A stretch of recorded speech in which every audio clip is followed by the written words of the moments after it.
Yo, what's going on everyone? Welcome back to the channel, welcome back to another video, and today I planned on doing a discussion video talking about a certain topic in Star Wars, and I figured why not do the Force Dyad since it is a interesting concept that I like from the sequel trilogy, but in the years following the Rise of Skywalker it's become somewhat of a controversial topic in the community, especially because in the recent reference book, Star Wars The Secrets of the Sith, written by author Mark Sumerak, it seems that Lucasfilm is trying to tie in the sequels into already established lore.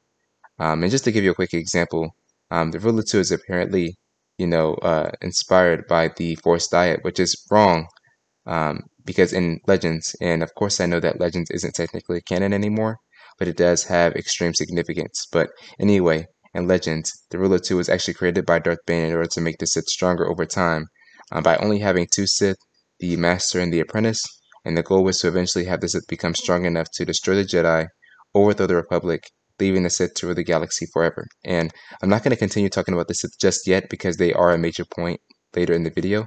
But before we actually get right into the video, I just want to give a quick thank you to everybody for taking the time out of their day or night or whenever to listen or watch me rant and ramble about Star Wars. And maybe I'll title this series Rant and Rambling or something like that. But I'll figure it out. And without further ado, let's talk about the Force Dyad and why it should only be for the Jedi. Good. Twice the pride, double the fall.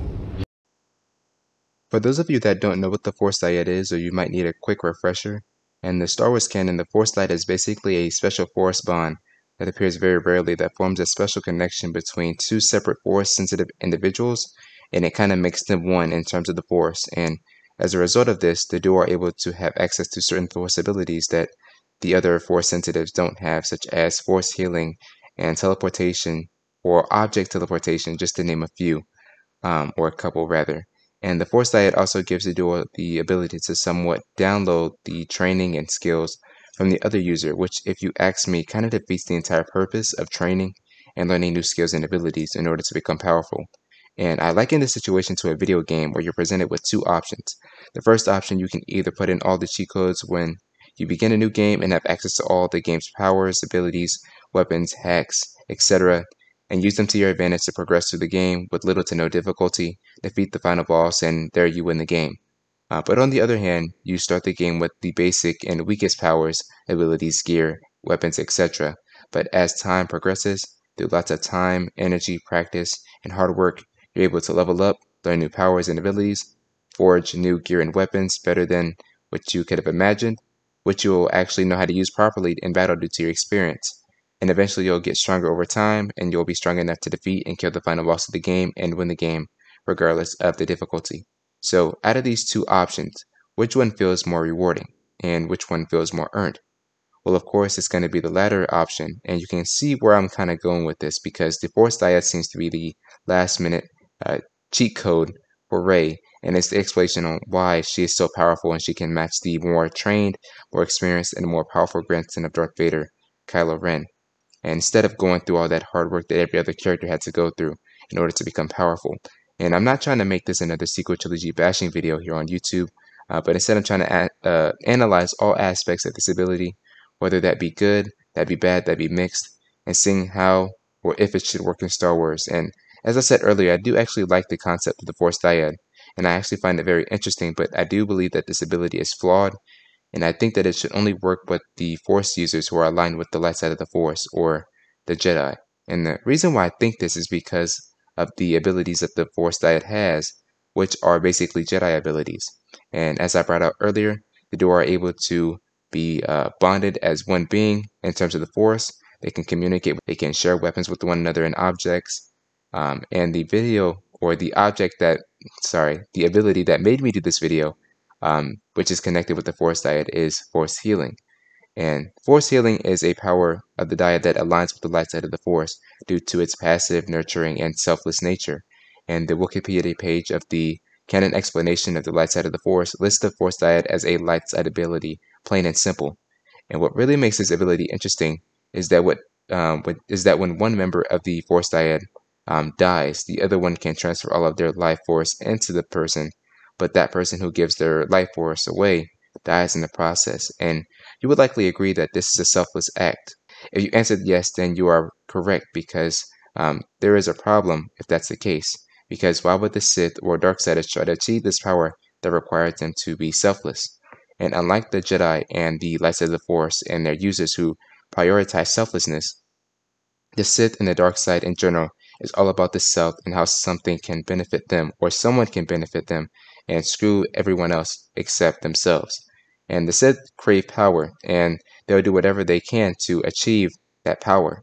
And they'll often do unspeakable things and horrifying things in order to gain such power for themselves or to save someone else. And we see this time and time and again with the Sith, how they continually try to gain power and not share it with anyone, but instead they'll try to attain it and kill one another in order to keep that power. And because of that, they are the prime examples of selfishness. And this selfishness, and lust for power is the reason why the Sith or Darksiders should not have the powers of the Force Dyad. Because when we look at the Jedi, in most cases, they don't have a lust for power, but instead they serve and obey the will of the Force, which is a greater purpose than themselves.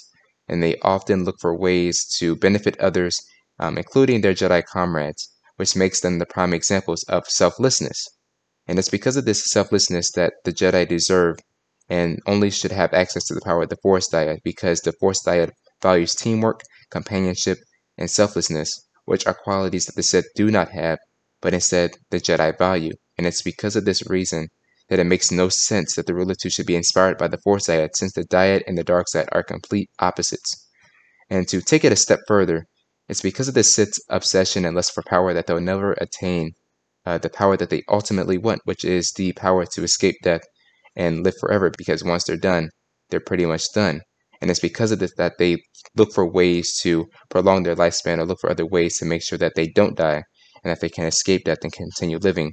Whereas the Jedi, they actually welcome death, they see it as a natural part of life, and they don't look for any unnatural ways to preserve the life. And in the end, it's because of this act of selflessness and servitude towards the galaxy that only a few Jedi are actually able to succeed where the Sith don't.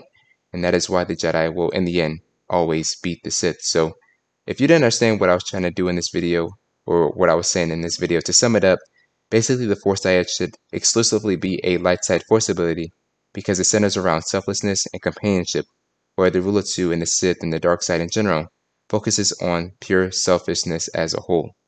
And basically that's all I wanted to do in this video, just show you guys what I think about the Force Dyad and why the Jedi should only have access to this ability. And if you guys agree or disagree, be sure to let me know in the comments if you want to. And if you're still here, thanks again.